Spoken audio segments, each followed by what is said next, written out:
Welcome to Shirin Conversations. I'm your host, Marjana Paravan. On today's episode, I am joined by Roya Khadjavi, an independent curator, producer, and the founder of Roya Khadjavi Projects based in New York City. She has always wanted a career that gives back, and she primarily focuses on the work of young artists in Iran and beyond.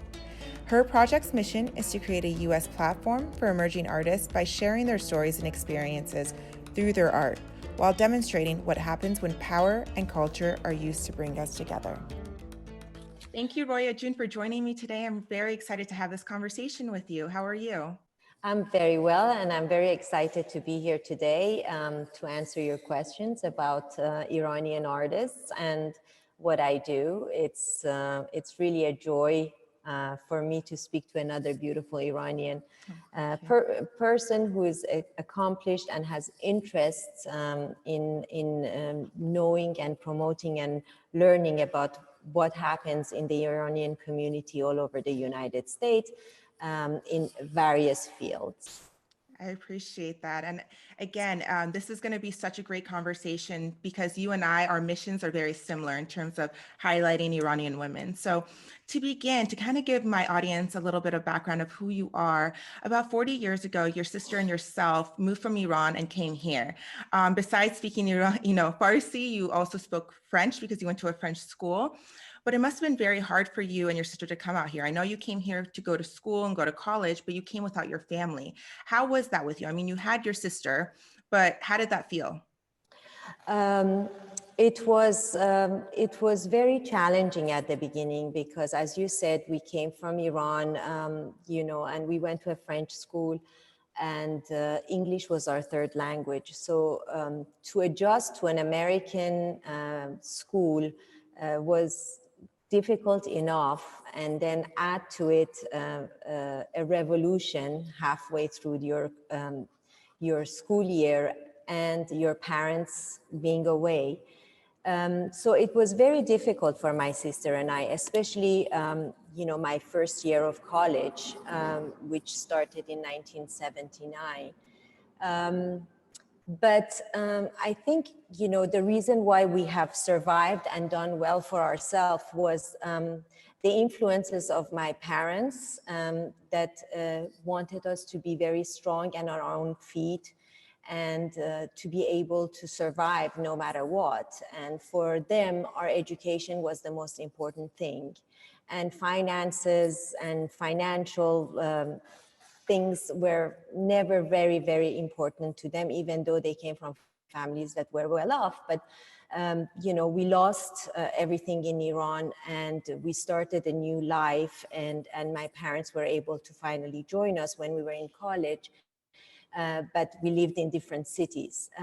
In any case, we learned to sort of, be strong and do what is necessary for us to survive in the new country. And the thing that my father used to say to us always was the fact that you have to make your decision. You're here, you're going to be educated here, you're going to learn the ropes here, and that's probably where you're going to stay for a while. So stop thinking about going back and forth, because then you're never going to belong neither to there nor to here. Which, as a 17-year-old, it's a very tough decision when you have left all of your friends behind, what you knew behind, your family behind, your home behind, and you're starting anew. And here you have this very strong father says that, forget about your past and, start new. So that was very challenging for us emotionally, but little by little, good thing we were young, we got adjusted. I think it was a lot harder for my parents' generation who had to leave to adjust to a new country and to a new ways of life and new language. Yeah, and I think that's incredible that you had such a strong role model in your father and your mother, your family. It's because at 17 is such a pivotal time in our lives. It's like we're learning about who we are, what we want to do, what our next steps are. But that definitely makes you a stronger person to go through those, but having that support. And speaking about your family, I know that I read that your father was an architect and your mother went to school in fashion school in Paris. So to Yes. say that art is in your blood is an understatement. Prior to your current career, you were in fashion as well. You were working with Lord and Taylor, and then you were the VP of Sales and Marketing, if I'm correct, at Yves Saint Laurent.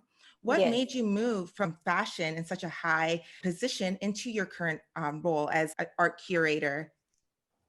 Um, yes, I spent 20 years in the fashion industry, and my last job for the past 7 years of my career was with Yves Saint Laurent as VP of Sales and Marketing for North America. And because of that, because of my position, I had to travel a lot with, seeing all the points of sales in the United States and Canada and Hawaii, as well as all of the meetings and collections and, defilés in Paris 6 times a year. So I had two young children. My daughter was, 5.5, and my son was just born. And I continued in my path for another 2 years, but it just took me away from them a lot. And it was a position where I could not do it on a part-time basis. When you get to a certain level, you either have to do it or you don't. So unfortunately, with a lot of hesitation, I stopped so I could spend a lot more time with my family. But being the type A personality and having always been active and encouraged by my parents to always pursue something that I loved, sooner than later, I got extremely involved in other types of works. And I joined my children's schools board, and I really worked very hard on that for many years. Then I became part of the Art in General organization, which is a foundation that promotes young international artists. I became part of the committees that helped exhibitions relating to Iran with Asia Society and the Guggenheim Museum. At Asia Society, it was Iran Modern under the leaderships of Melissa Chu, who is now the director of Hirshhorn Museum. And I co-chaired the exhibition of Monir Farman Farmayan at the Guggenheim. So, meanwhile, starting at 2003, I started, seriously collecting art, and learning so much about it, because I had studied a lot of art history during my times in college, but my knowledge of art history had ended with the modernists. So I really was not very familiar with contemporary art at that point. So when I started collecting and going to various galleries and visiting many different types of artists, I started collecting art books by these artists, and I started really educating myself. And I really loved it. So what happened is that my collection grew, and because I was involved with museums and art organizations, I used to have events at my home. And many of the curators and friends of mine who were in the art said, Roya, you have such a beautiful collection, you put it together. Why don't you consider doing this as a job? And I said, well, I mean, yes, I have been in the fashion business for many years, and a major part of that is editing and having a good eye to choose and put together and tell a story. And in a way, it was very, very similar to what you would do as an art curator, obviously in a different medium, and as an art curator, you basically create stories. Either you represent an artist and do a selection of their work that kind of relate to one another, or you do group exhibitions where all the works are based on a theme, and you come up with different mediums, different artists, and sort of like the story that they tell each other together is the bottom line of the show. So I think my experiences in the fashion world helped. And my experiences with the art world in the museum and institution really helped me. My art travels to many different countries, Mexico City, Cuba, Havana, Europe, and so on and so forth, that were organized art travels, really opened my eyes and helped me. And showed me various ways of looking at artwork and presenting it. I'm sitting here like absorbing everything you said because I applaud you. I'm not, I don't have children, I'm not married, I'm in marketing myself. So I understand the demands of the job and I don't have everything else that you had at that time, traveling all over, have your family focus. And then, but you still found inspiration in everything that you did and you brought it all back together. So that is such an incredible way to bring it to where you're currently at in your career. Yes. And I said this earlier to you prior to us recording. The reason why I really was so excited to have this conversation with you is that I know that you said this in a recording that I saw not too long ago, that you've always been interested in making a difference. And what you're currently doing is just that. You are highlighting artists that are not from here, specifically artists that are from Iran and women primarily. Similar to my podcast mission, it's really highlighting the voices of our Iranian women, the strong Iranian women. I find that, not to put down the men in our culture or communities, but I find that anytime you hear about Iran or watch a documentary, men are the first people that they go to ask these questions. So similar to that, what was your why behind focusing on Iranian artists, primarily women? Yes. Um, when I started collecting, I realized that there was so little knowledge amongst the galleries and collectors of fine arts, contemporary arts, um, about Iranian art. They had no clue. I mean, those who knew and those who had been supporters, like the Rockefellers and Miss Gray, that has the Gray collection at NYU, they came to Iran in the 60s and 70s and collected a lot of artwork from the modernists, people like Zenderudi, Ehsai, Tanavoli, and those guys. And the only artists that were really known in the US were Shirin Neshat, with a major prominent gallery, Gladstone Gallery. There was Hushiari, who was represented by Liman Maupin. There was YZ Kami, who's represented by Gagosian, and Farhad Moshiri. And that was basically it. And there were so many great artists that were not, shown. And there were a few art dealers in New York that sort of brought artwork from Iran, sold it from their homes to their collectors that were mostly Iranian, but no emphasis and work was done behind showcasing the artwork so that a larger group of people could see it. I always felt that, yes, they were doing a good thing because they were selling the work of the artist, but it went from their home to somebody else's home.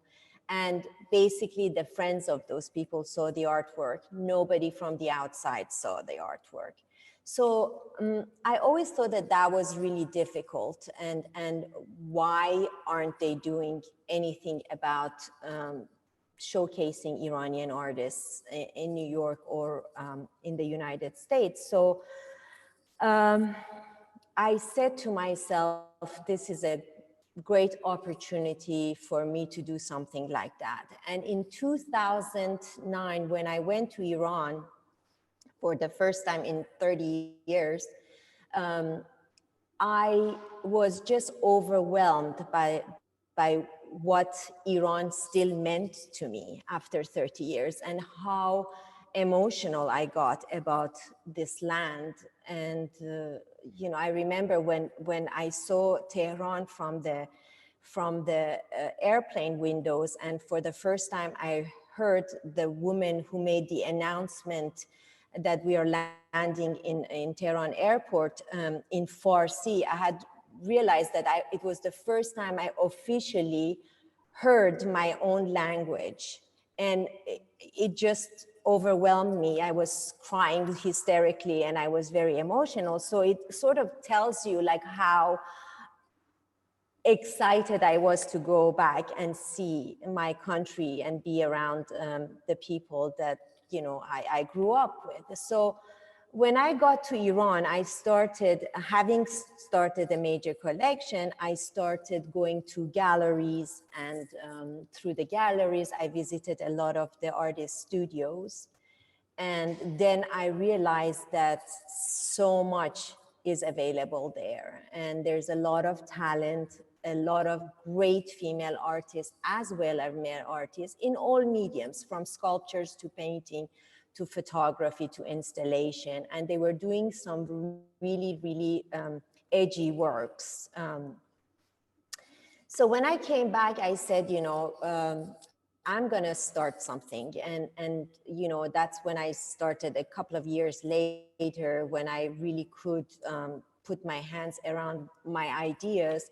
I started Roya Khadjavi Projects and did my first show representing over 20 Iranian artists. It was a portraiture show, the first one. And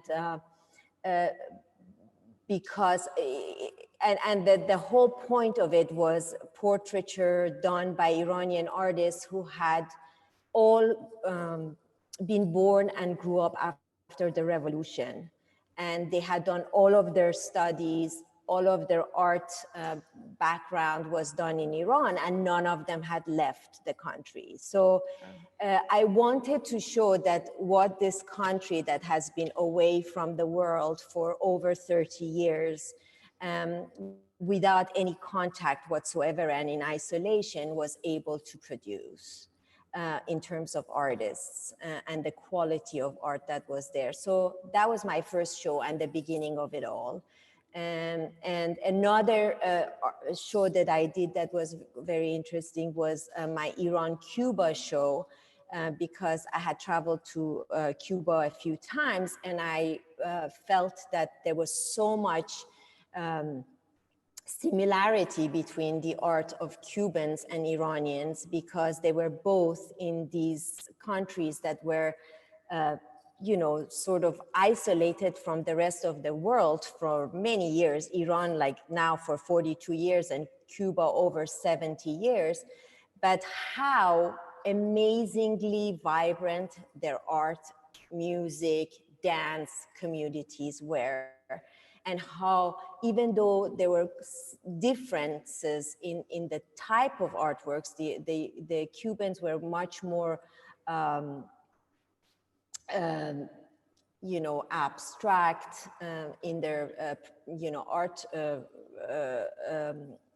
expression, artistic expression than the Iranians, but the messages were very similar. The messages were about freedom, about lack of it, communication with the outside world, you know, what their history and, you know, the nostalgia of the past. You know, they were, the young Cubans were still nostalgic about the old buildings and the old events and the clubs and so on and so forth at, you know, Cuba at its highest.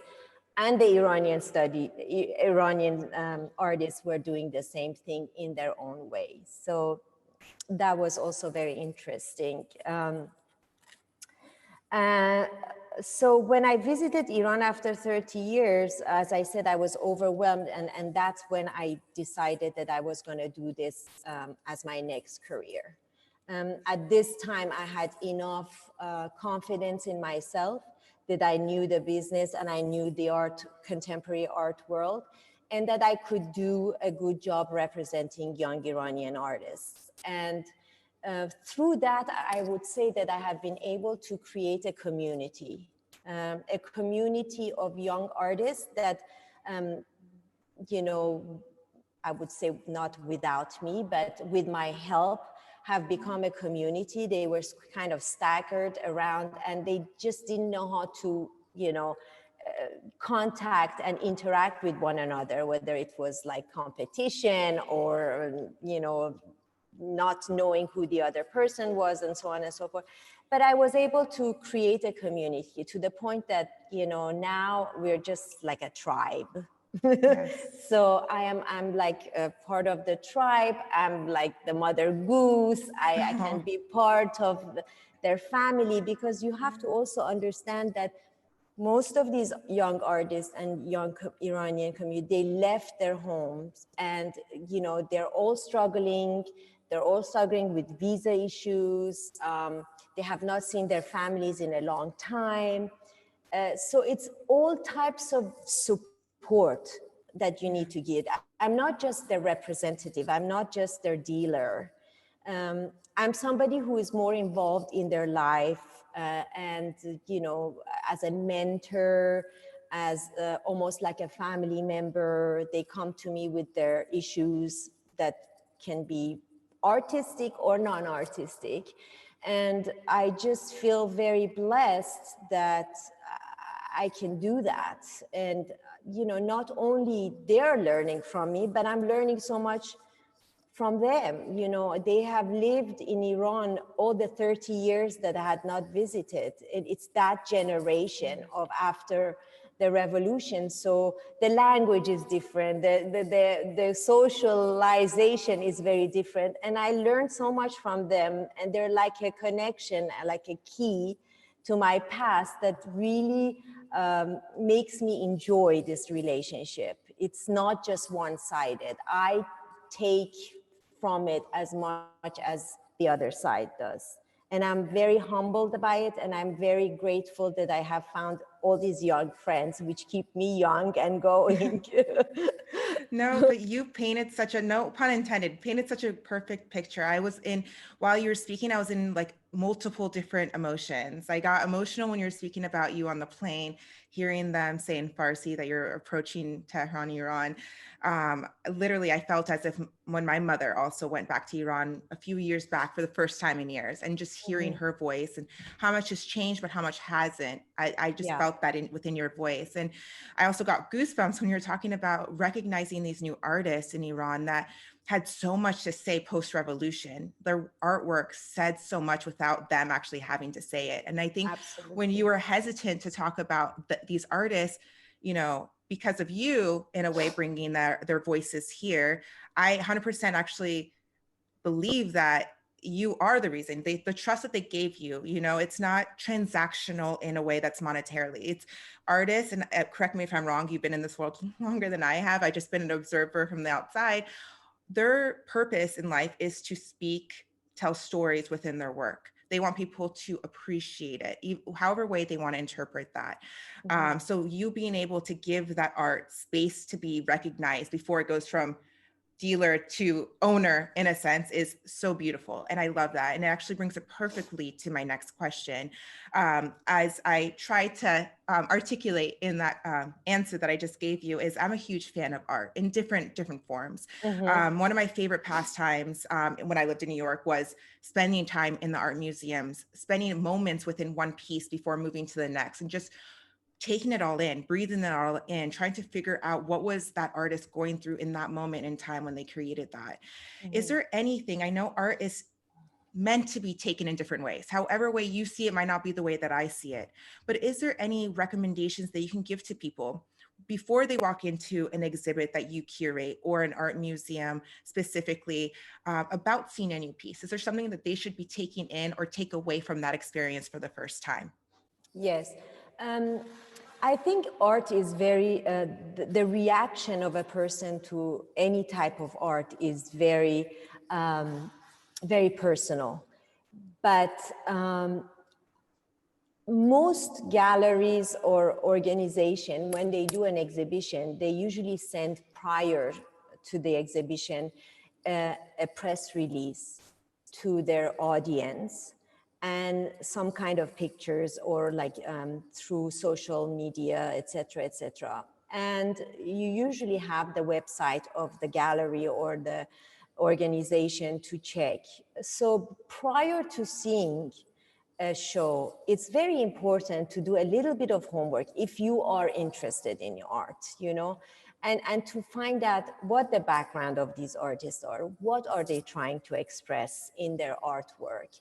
And then that's the basic. And then you come in and you see and you make your own assumptions and you make your own judgments and you like or dislike or like some work and not the others, etc., etc. But it's like everything else, when you do your homework, you are much more prepared. And when you're prepared, you enjoy it better because you know what's going on. You got a So, cheat sheet, right? In so advance. yeah, so that's what I suggest to people, and a lot of artists don't like to too much explanation of their artwork when it comes to new audience, because they like for the audience to make their own, they to decide on their own what this means. But I spent a lot of time explaining the artwork to the audience, because Iranian art is not very well known in the United States, and the US doesn't know about Iranians much, even after so many years. So for me to give a background and an explanation really makes the understanding of the work easier, and the appreciation of the art piece a lot more. And that's how I have been able to also sell some of the works, because I created this imaginary world behind the art piece for the client that had to have it. Mm-hmm. So it's a combination. And I think it's something that is really appreciated by my artists, because I do spend a lot on the floor talking and the nights of openings, well, now it's like a little bit different because of COVID. We cannot have as many people in the gallery, but before, like when 250 people came during a 2-hour period and I had to jump in and talk to everybody, I had a glass of water in my hand because my throat would get so dry. But yeah, I like to really explain their work and do justice to the work of my artists. And I think that's really important. Those are great suggestions for those that are listening who want to experience art in the way that you are sharing with us. And it is so unfortunate to hear that, in a culture, in a country that's so vibrantly filled with art, from the streets, from everything in Iran. I appreciate what you're doing. For someone who's never been able to go to Iran, that I desperately want to go, you're bringing that to me. You're letting me see the talent that's there. So thank you on behalf of myself. But my final question before I open it up for you for anything is, I know you just wrapped up an exhibit in New York City on the High Line, and I was following along with your newsletters to hear the stories of these sisters and their art that they're putting there. What goes through your mind? You kind of explained it in your questions before, because you are putting a voice within those artists and their work. What goes through your mind when you're putting these exhibits together? Like, what is it that you want people to take away from your exhibits after they leave?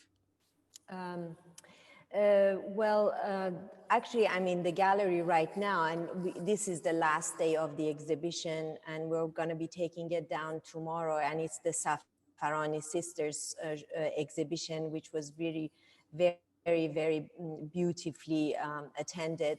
And we were able to sell 3 pieces to Morris Museum in New Jersey, Wow. who gave the 2 sisters a solo show at the museum in November. So that's the importance also of showing the works of these artists without these exhibitions, without the curators of museums coming to art fairs and seeing the works, they would have not been placed in a museum. And they're already in 2 other museums, the Peabody Essex in Massachusetts, in Salem, and the Museum of Fine Arts in Boston.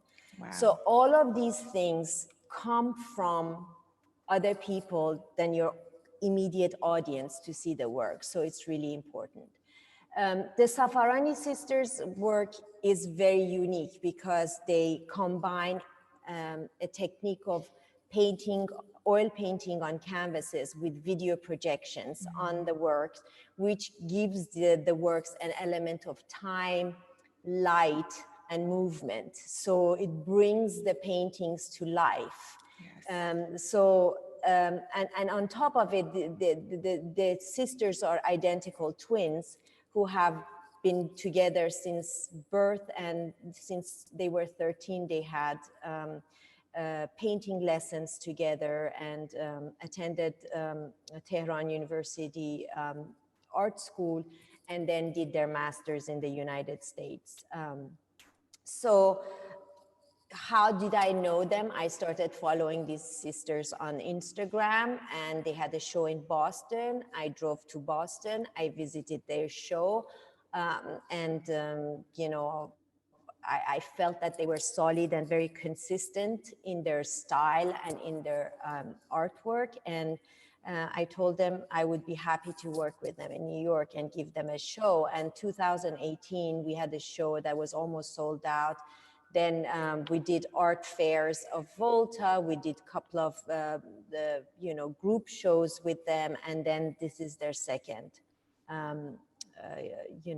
solo show in New York. And I'm trying to promote my artists, internationally. We've been to Photo London with them, to San Francisco, If So What. I had a show planned in Paris with some of my female artists on the theme of and God created women, but because of COVID, it was canceled, and we were probably going to do it in 2022. Makes sense. And I follow your stories that you share of your artists all the time. I'm really excited to see what other artists you'll be lifting up, sharing, building their reputations here in the US. And I was very drawn to the exhibit that you did, especially during a time of COVID, to be able to put something like this together. And these, the sisters did such a phenomenal job. Their pieces were really like goosebump worthy, because you did, yes. You're right, it did bring it to life. Seeing that, like that canvas and seeing that projection on top of it, brought those two elements together. And I have identical twin sisters myself who are both architects. So I understand that relationship and that beauty within that. So I think that's why I was extra drawn to these sisters specifically. But Roya June, I appreciate everything that you do for our community, for the women, Iranian women specifically as well. And the beauty that you're bringing into art, making art accessible to people who will most likely will not be able to go and travel and see these things in person. But is there anything in specific, any exhibits that you have in the pipeline, or anything that we should, or my audience should be following along to learn more about? Yes, actually I have a solo exhibition of Zahra Nazari's paintings and sculptures and works on paper, and that starts May 1st. At Highline 9.